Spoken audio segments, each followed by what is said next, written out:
Python programming language টিউটোরিয়ালের আজকের এই পর্বে আপনাদের সবাইকে স্বাগতম। আজকের এই পর্বে আমি স্ট্রিং ডেটা টাইপ নিয়ে আলোচনা করব।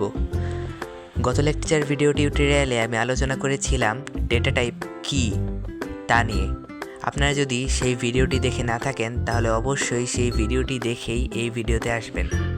আচ্ছা, স্ট্রিং টাইপ ডেটা বোঝার জন্য আমরা একটি ভেরিয়েবল ডিক্লেয়ার করব স্ট্রিং নামে এবং সেই ভেরিয়েবলের মধ্যে স্টোর করব একটি স্ট্রিং। আমরা আগেই দেখেছি স্ট্রিং কিভাবে ডিক্লেয়ার করতে হয়।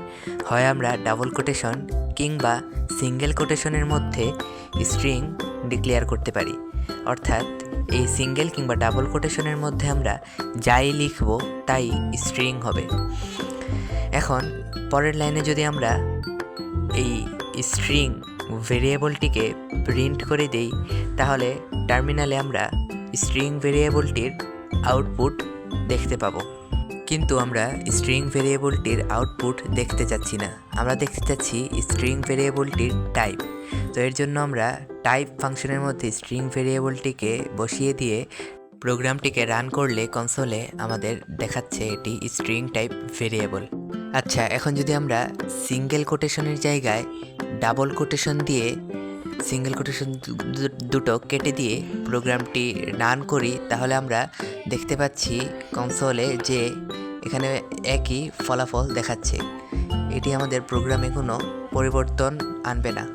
এখন যদি আমরা কোটেশনগুলোর ভিতরে একটি সংখ্যা দিয়ে প্রোগ্রামটি রান করি তাহলে আমরা দেখতে পাচ্ছি এখানে এটাকেও স্ট্রিং বলছে, অর্থাৎ দুটি কোটেশনের ভিতরে আমরা যাই দিব তাই স্ট্রিং হবে। এখানে যদি আমরা ট্রু লিখে দিই যেটি বুলিয়ান টাইপ ডেটা তাহলেও আমরা কনসোলে স্ট্রিং দেখতে পাচ্ছি, অর্থাৎ সিঙ্গেল কিংবা ডাবল কোটেশনের ভিতরে আমরা যাই লিখি না কেন তাই হবে স্ট্রিং। এখন একটি প্রশ্ন হলো, আমরা সিঙ্গেল ও ডাবল কোটেশন দুটোই ব্যবহার করতে পারবো, তাহলে কি আমরা সিঙ্গেল কোটেশন ব্যবহার করব নাকি ডাবল কোটেশন ব্যবহার করব? এখানে যদি সিঙ্গেল কিংবা ডাবল কোটেশন ব্যবহার করি তাহলে আমাদের প্রোগ্রামে কোনো পরিবর্তন হবে না, এটি আগেই বলেছি।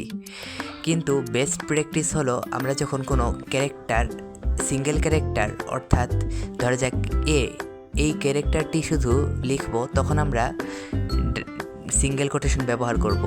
এখানে যে শুধু এই তা না, আমরা সিঙ্গেল কোনো লেটার লিখলেই সিঙ্গেল কোটেশন ব্যবহার করব, আর যদি মাল্টিপল লেটার লিখি তাহলে ডাবল কোটেশন ব্যবহার করব। এটি আমাদের প্রোগ্রামে কোনো পরিবর্তনই আনবে না, তবে এটি আমাদের প্রোগ্রামে সৌন্দর্য আনবে। এটি হলো বেস্ট প্র্যাকটিস। আচ্ছা, এখানে আরেকটি সমস্যা আছে। সিঙ্গেল কিংবা ডাবল কোটেশন যদি ব্যবহার করি তাহলে আমরা যেই স্ট্রিং লিখব সেটি একটি লাইনের মধ্যেই লেখা লাগবে। যেমন এখানে আমি একটি ডাবল কোটেশনের মধ্যে হ্যালো লিখে যদি আমি এন্টার দিই এবং আরও কিছু লেখা লিখি যেমন আই এম পাইথন লিখে যদি প্রোগ্রামটি রান করি তাহলে আমাদের কনসোলে বিশাল বড় একটি এরর দিবে। এখন এখানে ডাবল কোটেশনের জায়গায় যদি আমরা সিঙ্গেল কোটেশনও ব্যবহার করি দুই জায়গাতেই তাহলেও কনসোল থেকে আমাদের এরর যাবে না, বরং আমাদের আগের মতোই এরর দিবে। আচ্ছা, এটি কিন্তু অনেক বড় একটি সমস্যা। বড় কোনো লেখা লিখতে গেলেই আমাদের এই সমস্যাটি হবে। আচ্ছা, এখানে যেহেতু সমস্যা আছে তাই সমাধানও আছে। এর জন্য প্রথমে আমাদের পুরো স্ট্রিংটির দুপাশে পরপর 3টি ডাবল কোটেশন দেওয়া লাগবে এবং এই ডাবল কোটেশনের মধ্যে আমাদের স্ট্রিংটি লেখা লাগবে।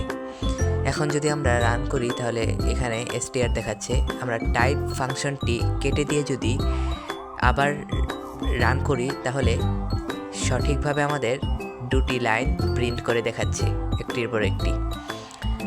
এখন আমরা এই 3টি ডাবল কোটেশনের ভিতরে যত ইচ্ছা লাইন তত লাইন লিখতে পারবো, আমাদের কোনো এরর দিবে না। এখন যদি আমরা প্রোগ্রামটি রান করি তাহলে আমরা যা লিখেছি সবগুলোই দেখাচ্ছে আউটপুট করে, কিন্তু এখানে কিন্তু স্পেস দেখাচ্ছে না, অর্থাৎ কোনো একটি লাইনে যদি আমরা কিছুই না লিখি তাহলে সেই লাইনটিকে দেখাবে না। আচ্ছা, এই ছিল স্ট্রিং ডেটা টাইপ নিয়ে আজকের ভিডিওটি আপনার কেমন লাগলো তা অবশ্যই কমেন্টে জানাবেন। এর পরের পার্টে আমরা স্ট্রিং ম্যানিপুলেশন নিয়ে কথা বলবো। পরবর্তী পার্টের আমন্ত্রণ জানিয়ে এখানেই শেষ করছি।